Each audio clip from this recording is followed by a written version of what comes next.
troops of the Nigerian Air Force and Nigerian Army repelled the attacks by bandits on government-side secondary school, Ikara, local government area of Kaduna State. According to the State Commissioner for Internal Security, Home Affairs, Samuel Arwan, the bandits also attempted to attack the senior staff quarters around Kaduna International Airport. It says a head count has been done and all 307 students of the school are safe. This comes just days after bandits attacked the Federal College of Forestry Mechanization in Igabi, local government area of Kaduna State, and abducted at least 30 students. In the meantime, there are reports that no fewer than 618 schools have remained closed in 6 northern states over the fear of attacks and abduction of pupils and members of staff. A sad narrative coming out of the north. It's so painful. I mean, I don't even know where to start. I'm glad that at least this morning we're not reporting yet another kidnapping. I'm glad that at least we can see that the bolstered security is, bearing some fruit, and, these students and their parents are, heaving sighs of relief and what have you. But the fact that this is what we constantly have to discuss, the fact that so many schools are closed, I'm actually looking at it from an educational point of view. Because, okay, well, I suppose we have a thought before. All right, okay, we'll take that, we'll come back. Let's just see this. The security forces comprising the troops of the Nigerian Army, police, and some security volunteers moved swiftly to the school and engaged the bandits, forcing them to flee. The military and police are still on the trail of the armed bandits. Kaduna State government can confirm to you that all 307 students have been verified, safe, and present. Okay, I'll pause on the shot and play on YouTube. Right, I'm back. Play. Thank you. So I'm looking at it from an educational perspective. These students who are sitting at home now because they're too afraid to go to school lest they're kidnapped or worse, are the children that are going to compete with China, with the students China is producing in the future. You know the PISA assessment, the Program for International Students Assessment, which Nigeria is not even a part of. They don't even assess Nigeria. But you look at the sort of rankings, you look at what they do in Singapore, in Estonia, in Finland, in China, in 3 states in China. That's right at the top. They're always in the top. Yes, as one of them. Beijing, there are 3 of them. So they're consistently the top 10. Nigeria does not even get a look in. The only African country that has even been assessed ever is Morocco. We have a country where our budget for education continues to hover at 6 to 7%. It's not even in double digits like what you have even in Ghana. I mean, and then now to compound all of that, we have this situation where students cannot go to school. We're in real dire straits here. This is embarrassing. Dr. Abati? It's very sad. It's a national embarrassment, and it is unfortunate because it is an apt, exact description of the situation in which Nigeria has found itself at the moment with regard to the security challenges that the country is grappling with. Now, we were told that over the weekend, 307 students were rescued by the security forces at Ikala, in Ikala local government area of Kaduna State. Well, we hope that we'll see more of that happening, because oftentimes when persons are kidnapped, be they students or ordinary citizens, it's because the security agencies often drop the ball, and they've regularly shown a lack of capacity to forestall such incidents, such that what we have seen, the pattern, the recurrent pattern, has been that these abductions take place, and then after government and the security agencies begin to play catch-up. So we would like to see more of these rescue efforts and more, positive stories in that direction. The sad part of it, however, is that as we speak, after the abduction of the 39 students from the School of Forestry Mechanization in Ikabi, also a part of Kaduna State, over the weekend, we saw 3 different videos indicating how, these persons are in very difficult circumstances. One of them, a lady called Miss Ahmad, is said to be 6 months pregnant. Another lady, Rose Okoye, is said to have been preparing for her wedding before she was abducted. Those videos that we saw during the week were really, really very disturbing. And we just hope that something will be done to get to get them freed. We're told that the abductors are asking for a ransom of 500 million. Their parents are saying, look, government should do whatever it takes. But the Kaduna state government, also in handling this, is saying that it will not negotiate with the bandits and it is not ready to pay any amount. However, across 6 states, Sokoto, Zamfara, Kano, Yobe, and Katsina, what we have seen is that schools have been shut down. 618 schools shut down. In a section of the country where education has remained a challenge since 1959. About 15 million school children out of school, according to UNICEF in Nigeria. The majority of these students are from the northern part of the country. And now we have had to shut down 618 schools. And what is the problem? The challenge is that the schools in that part of the country are not safe. Now, when the School of Forestry Mechanization was attacked, we could see, the pictures have been shown. It was a wall, the fence. Okay, that's one school that even has a fence. They broke through the fence, but there was no security, and they took away these persons who have said are now in distress. So the challenge is to make the schools safe. Now, in Niger State, they have shut down the schools for 2 weeks to allow the state government to make security arrangements. Now, in 2021, with the experience that we have had with regard to kidnappings in schools since 2014, it is now in 2021 that they will close down schools for 2 weeks to make security arrangements. What kind of security arrangements can anybody make in 2 weeks? Now, in some other states, like Sokoto, all boarding schools have been shut down. Now, would those boarding schools remain shut for much longer? Many of these students, they could not go to school since 2020 because of COVID-19. Now, they have been asked to go home because of security matters. Would they stay home for 1 year? Would they stay home for 2 years? Because there's no guarantee, either at the national level or the subnational level, that the Nigerian state has been able to find a solution to this case of incessant kidnapping. And there is no indication that the kidnappers, the abductors, that they feel intimidated by the Nigerian state. Instead, this has become a recurring decimal. It has become big business. It has become a self-fulfilling prophecy. So we're talking about schools being shut down in 6 states of the north, but it's a metaphor for the Nigerian condition, and it is something that all of us should be concerned about. The students of the Forestry Mechanization School, when I check their names, it's not only northerners that are there. There is a Rosokoye there. There is a Daniel there. There are persons who of other ethnic extraction. So it's not as if this is localized. It affects us all. And something must be done about it. It affects us all. Something must be done. We'll take a break now. That's all on Headline News. We should take a short break. When we return, we'll have Ruth Sudhir, Michael Wilson, Adesu Amaro, Aaron Akeriel to give us updates on Africa Global Business, COVID-19 sporting activities across the globe. Stay with us.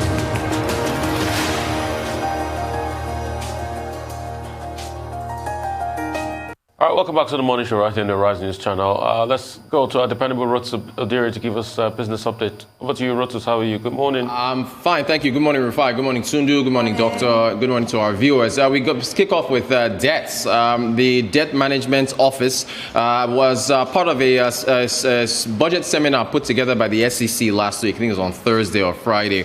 The title was, of course, Financing Nigeria's Budget and Infrastructure Through the Capital Markets. Patience Oniha, the Director General of the DMO, mentioned there are 3 points from the DMO this past few days. One, they stressed that revenue-generating projects need to be championed by the federal government, and that is, when you look at infrastructure projects, they have to pay for themselves. That was one of the things that she stressed while she was at this seminar.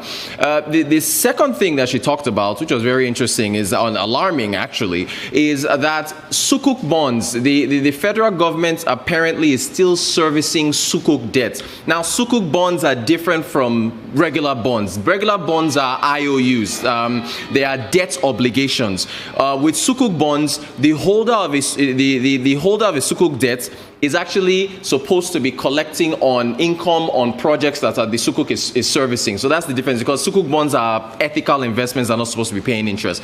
These are supposed to be covered by the states. There's something called irrevocable standing payment orders, ISPOs, and they are supposed to be debited at source from the revenue allocations that are made to the states. And that is something that is an agreement between the Accountant General of the Federation and the states. So to hear that the federal government is still servicing Sukuk bonds, we issued a 100 billion naira Sukuk bond back in 2017. It was supposed to run for about 7 years until 2024. So for her to reveal that Nigeria is still servicing at the federal government, it's a bit alarming. The third thing she mentioned is that Nigeria wants to increase sovereign guarantees. Sovereign guarantees are a backstop where the federal government is going to allow projects to be raised by the states, and they just guarantee that they'll be able to pay for them. Because she said that it's, our debt service to revenue ratio is high. We can't keep borrowing against Nigeria's balance sheet. I think 2020 debt service to revenue ratio was about 92% or so, and we have to get that number down. So those are the three things that came out of the Debt Management Office, acknowledging the fact that Nigeria has, rising debts, which is alarming. To the telco side of things, the Association of Licensed Telecommunications Operators of Nigeria have threatened to cut off USSD access to financial service providers, FSPs, starting today, over 42 billion naira in debt that's being owed to them. The telcos have provided the infrastructure through which you and I are able to utilize USSD, that's unstructured supplementary service data, on our phones. And they are saying that, look, the banks are supposed to pay for this. Now, the thing is this. The Minister of Communications and Digital Economy, Dr. Issa Pantami, he stepped in. They put out a press release saying that they are going to essentially halt this move that the MNOs, that is the mobile network operators, through Altin, are trying to do. That what they're going to do is that they're going to hold a meeting, and the meeting is going to take place, I believe it says it's going to take place either today or tomorrow, this week, either way. So they put out a press release, that is the Minister of Communication and Digital Economy, Issa Pantami, saying that, essentially the MNOs, the mobile network operators, shouldn't be stopping the access to USSDs, which led to one of these tweets. This was a whole lot of chatter over the weekend. So this individual says, why on earth is the ministry interfering in what is purely a commercial matter between members of the financial and telecom sector? Let the banks pay for what they are owing the telcos. After all, they declare huge profits. Dr. Issa Pantami said, I think it was about a year ago or so, that the USSD shouldn't be paid for by you and I, end users. He made the case that they should be paid for by the banks, which, I don't know, it's kind of odd. We are the end users. We are the ones utilizing USSD services. So, we would think that the end users are the ones that should pay for it. So this debt has been building up over time now. And the MNOs, the mobile network operators, are saying, okay, look, we're going to cut this off. If they cut this off, it is going to lead to a lot of issues because, USSD is essentially financial inclusion, allowing people to carry out financial transactions. So we'll see what happens with this stakeholder meeting that's supposed to take place this week. Somebody has to pay for this debt. It's got to be someone, either the financial sector, the financial service operators, or you and I, the end users. And then there is I think there's the Bureau of Statistics released data that hasn't been released since 2010, consumption, saying that Nigerians spent about 22.8 trillion naira on food in 2019. That's about 57% of total expenditure, which came to about 40 trillion or so in 2019. The other 47% was on non-food items, highest of which was transportation. So it's still the data coming from the MBS, and hopefully this will become more regular on a regular basis, because again, last time this was released was in 2010.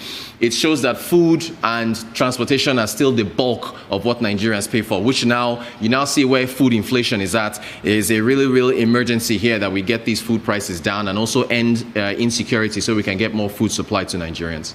I mean, it just shows the ecosystem, and if you look at most of other economies too, you see it will definitely take that slant. Food takes a very big portion.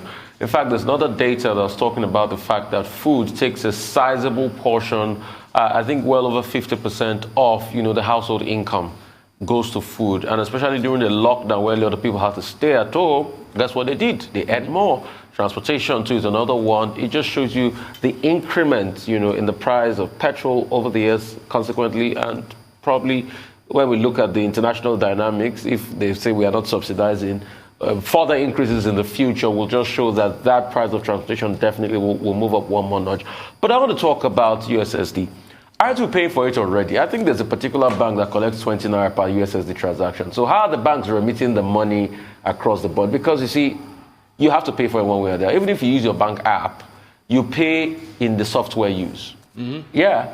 And you pay, even when you get alerts, you pay for the alerts, isn't it? Indeed. So you pay for the alerts. So the bank should be able to take the remittances they are getting from the alerts and some other things we're paying already. So you're able to service their bill because the infrastructure is not free. You need a proper infrastructure.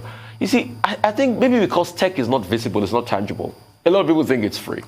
To do an average app, you can spend up to $20,000. It's infrastructure. There's a rack center somewhere storing all the data. To write the source code, there's a lot of line of work to do. So it's not free, but maybe because people can see, they just say it's tech. No, it comes with heavy infrastructure and somebody has to pay. And like you said, the minister shouldn't get into this matter. It's the bank and the providers of the service. The providers who are paying for the great infrastructure they are putting in place to be able to get the USSD messaging system across board. So they should leave them to sort themselves out. Indeed. Agreed. Agreed. Well, on the contrary, I don't think that there is any harm in the Minister of Communications and Digital Economy calling a meeting. If you look at that meeting, it includes even the governor of the central bank. I think it's an attempt to broker peace because the MNOs, they are threatening to just shut down against the banks. And if that happens, with two elephants in the room fighting, the people will suffer, will be people who need, that tech base for access to financial services. And as you said, this is about financial inclusion.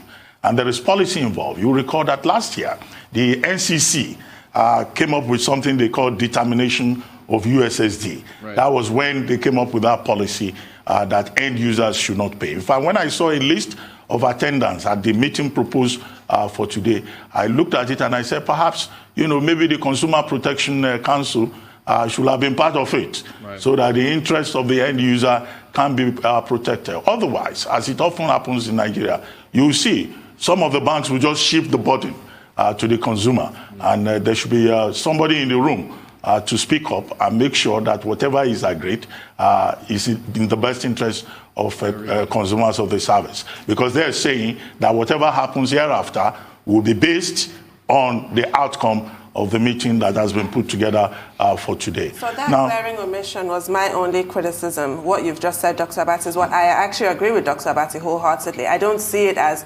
interference. It's an intervention until proved otherwise. But the voice of the consumer should be heard. It's sad that all stakeholders, apart from us, are invited, given a seat on the table. And on that livelihood survey, in which you talked about how much has been spent on food, the conclusion in the analysis that was done in that survey is that, look, in underdeveloped countries, people tend to spend more on food. Right. But that developed countries tend to, spend more on non-food items. Right. Now, what does that really mean? Basically, if you have a developing economy or a developing environment, the basic survivor will be food. Right. The basic item of survival will be food. And if you look at Torsten Veblen, the theory of the leisure class, in which he talked about consumer behavior in relation to class, there is an extensive explanation in this regard. But the bigger challenge is food inflation in Nigeria. People are spending more to be able to survive. The other day, I think it was the central bank warning that there is a problem with our food reserve, our national grains reserve, and that the CBN, on the basis of that, was providing more support for agriculture to achieve this goal of food sufficiency. Now, maybe if there is, food sufficiency, maybe food inflation and other measures are adopted, maybe food inflation will not be so high, and people will not be spending more just to be able to survive. Now, as for the GMO, I thought the GMO used to say that the debt to GDP ratio in Nigeria is sustainable, and that it's even one of the lowest, in terms of the global standard. Now, we're hearing a different story. Well, there isn't much time. I would have loved you to help clarify, this perpetual contradiction coming from the service, DMO. Debt service to revenue is debt service to revenue. That is how much of a revenue you pay to pull down your debts. That's the issue. Okay, thank you so much for your time. All right, we'll go for business update. Michael Wilson Joseph from London. That'll be after this quick commercial break.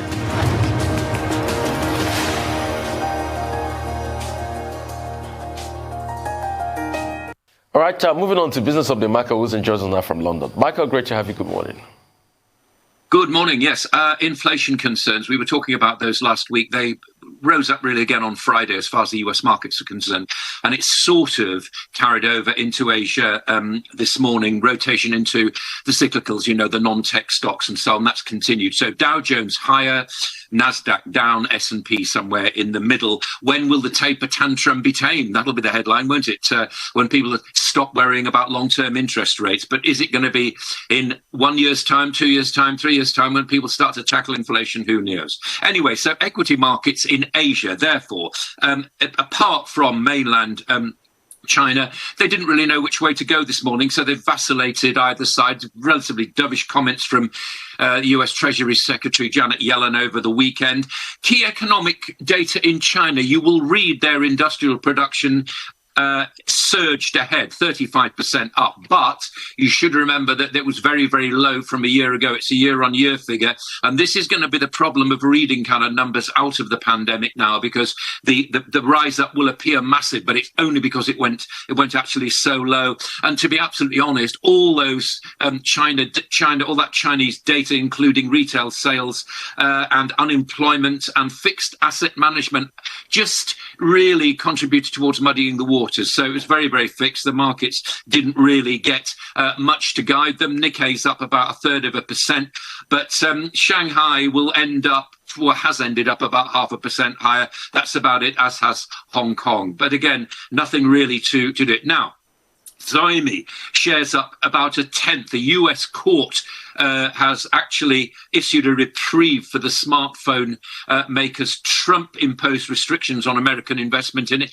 This is quite interesting because when the US judge finally looked at this, he reckoned that the decision was deeply flawed and that the company would probably win its lawsuit to remove its designation as a Chinese military-linked company. That's quite important for similar kind of things. And shares of the Japanese tech giant Rakuten jumped up 20%. Again, another company looking to raise money to expand, to compete with its US rivals.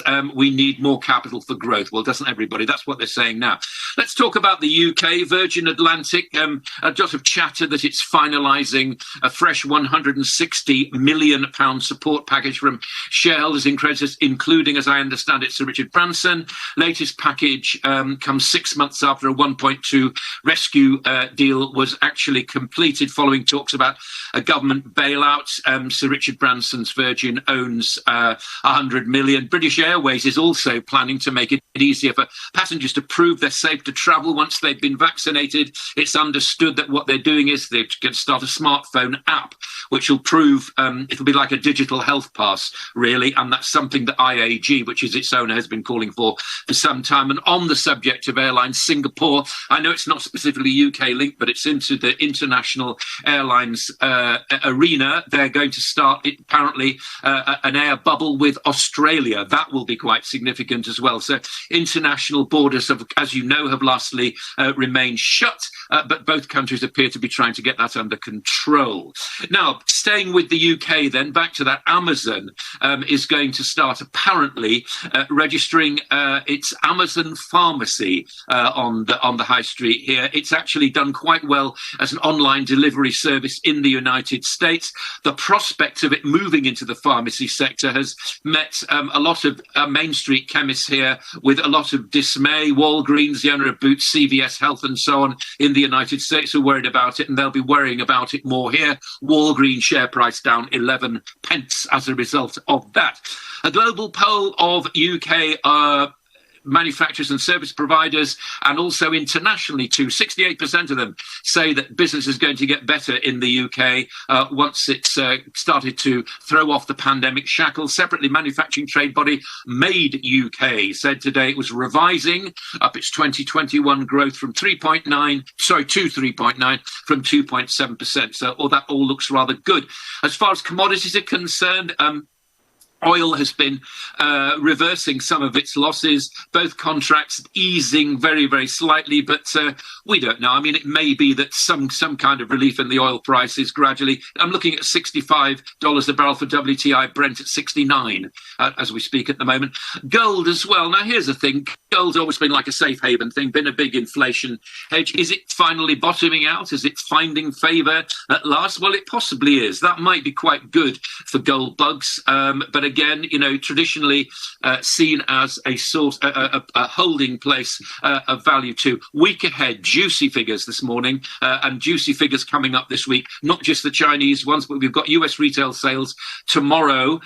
Again, we won't really know what's happened there. I'd prefer to wait a couple of months before we make a judgment about it, because that's when this stimulus checks start to go into people's pockets. But having so said, it does look as though the US is recovering quite quickly. FOMC on Wednesday as well. That'll give more ideas about how relaxed they are about increased inflation. And we get the Bank of England, again, results of their meeting. They meet on Wednesday. We get the results on Thursday. Again, similarly, have they been talking about negative rates further? Are they continuing to hedge its bets about the economy? Who knows? And what will they feel about future growth? So a big week for numbers. I look forward to bringing them to you later on. That's your Global View this morning.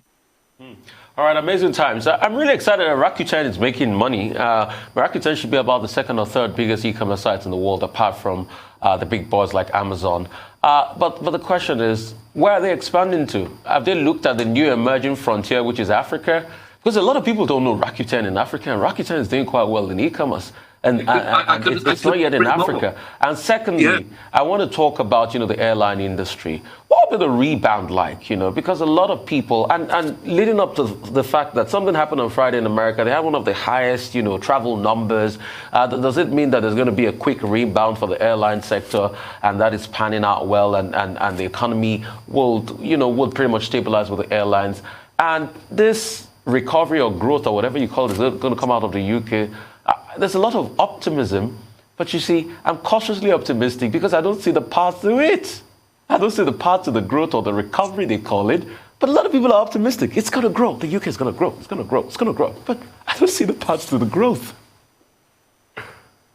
So what we're looking at, as far as the UK is concerned, I can't speak for the UK. I only live here. And actually, what you're seeing is a survey like that, which is looking at business statistics. And I think business tends to look forward.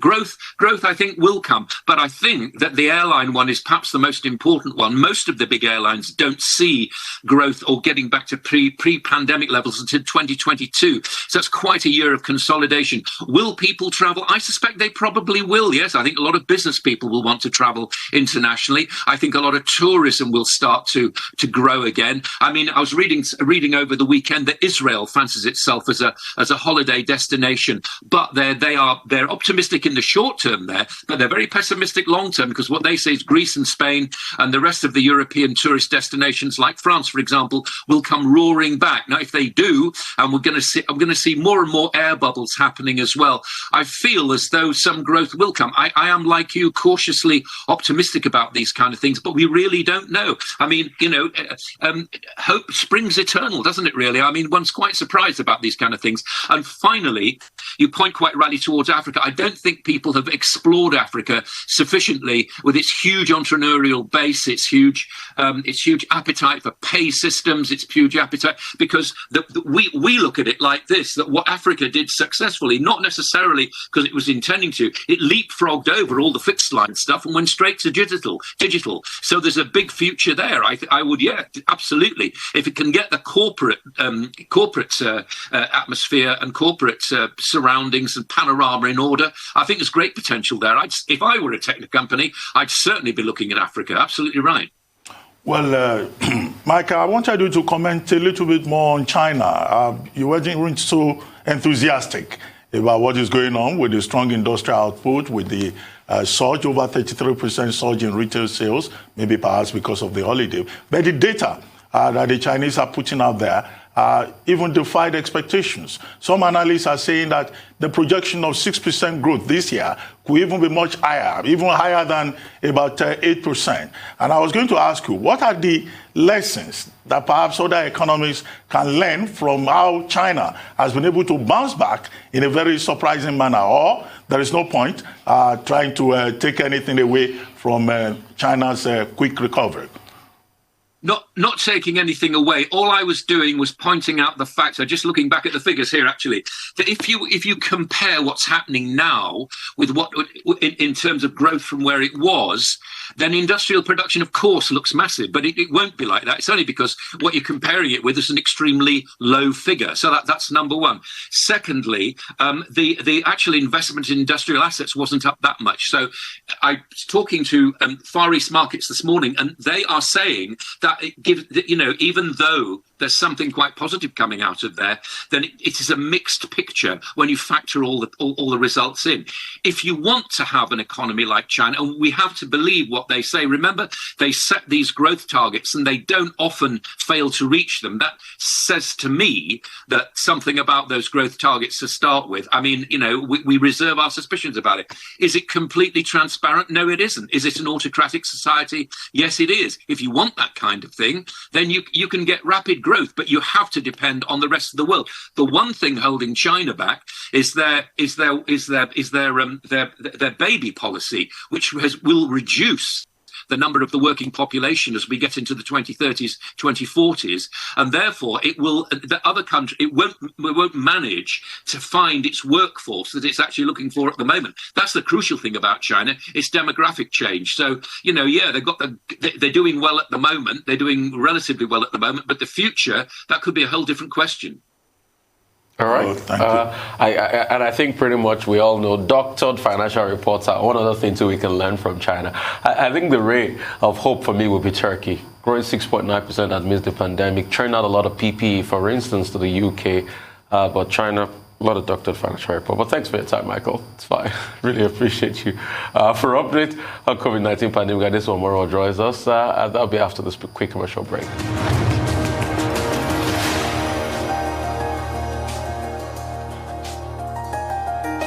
All right, welcome back to the morning show right here. For COVID-19 pandemic update, Adesuwa Moro is here. Adesuwa, great to have you. Good morning, Rufai. Good morning, Tundu, and good morning, Dr. Abati. Well, globally, COVID-19 cases surpassed the 120 million mark over the weekend. And thankfully, 96.6 million people have recovered. Unfortunately, over 2.6 million people have died from the virus. In Nigeria, the NCDC has confirmed 120 new cases in 14 states in the last 24 hours. The latest data shows that the largest number of infections came from Lagos State, which saw 32 cases. Now, speaking of Lagos State, it commenced vaccination on Friday, with the Commissioner for Health receiving the first jab, followed by Governor Babajide Sanwo-Olu. The vaccination in Lagos will be rolled out in 4 phases, starting with frontline workers, including health professionals, the police, military, members of the judiciary, as well as journalists. Now, according to the government, this is to ensure protection of selfless and hardworking COVID-19 frontline personnel and essential health workers as a matter of priority. 88 vaccination sites have been established across the state, and we should see vaccination in full swing today. Well, Dr. Abati, last time you were asking if the NPHCDA needed volunteers. Well, you don't have to be a volunteer. You just have to register, and your profession as a journalist puts you ahead in Lagos State as a frontline worker. So that's good news, and hopefully we should all get vaccinated soon. Okay, Adesuwa, we'll quickly go for a break. We'll come back. We'll talk some more.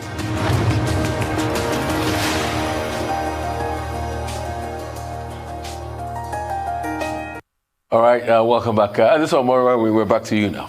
Thank you, Rufai. So as I said, Lagos has commenced its vaccination, and this is huge because Lagos remains Nigeria's epicenter of the pandemic, and frontline workers, including journalists, have been prioritized. So that is good. Moving quickly, only 3 states are yet to receive or confirm receipt of COVID-19 vaccine from the federal government. If we could have a list of the states for you, yes, only 3 states, and these states are Rivers, Bayelsa, and Kogi states. With scanty information from the NPHCDA and most states, it is looking increasingly difficult to track vaccine deployment and vaccination process across the country. It is unclear why nothing has been heard from these 3 states I told you about. Hopefully, answers will be provided during the weekly PTF briefing later today. So we just have 3 outstanding states yet to receive or confirm receipts of this vaccination, of the vaccines rather, from the federal government. Away from Nigeria, so we know that more than 300 million doses of COVID-19 vaccines have been administered across 100 countries in the world, but the pace varies wherever you look, and some countries are yet to receive a single dose. Now, this is counterproductive, according to the African Development Bank President Akinwumi Adesina. He says it's counterproductive because the world needs solidarity to beat this dreaded virus that has been contracted by millions across the globe. He made this known in a series of tweets on his official Twitter handle yesterday. He also pledged that the bank would help developing countries, African countries, to produce their own vaccines and therapeutics. But as we know, that seems to be in the long-term scenario. Meanwhile, another blow to AstraZeneca. Despite its robust defense of its vaccine efficacy and safety, Netherlands and Ireland are the latest to join a short but growing list of countries to partially or fully suspend the rollout of AstraZeneca following reports of patients developing blood clots after inoculations. The Netherlands temporarily halted its vaccine program until at least March 29.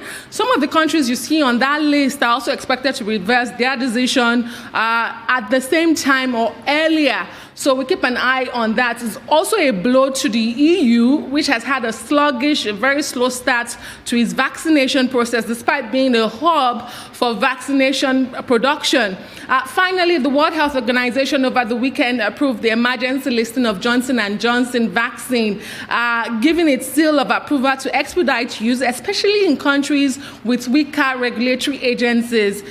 This is the 3rd COVID-19 vaccine after the 2 shot regimens of Pfizer-BioNTech and AstraZeneca to receive backing from the global health body, but it is the first requiring just a single injection. Well, Adesua, yes, it's good. Lagos State has started the vaccination process. They started on Friday. And indeed, some journalists have already taken the job. Yes. But where my fear lies right now is in just the last story about the AstraZeneca vaccine that you took, and the experience of some of the journalists that took the vaccine on Friday. Yeah. There is a gentleman called Kazim Ugbudaga. He's the editor of PM News.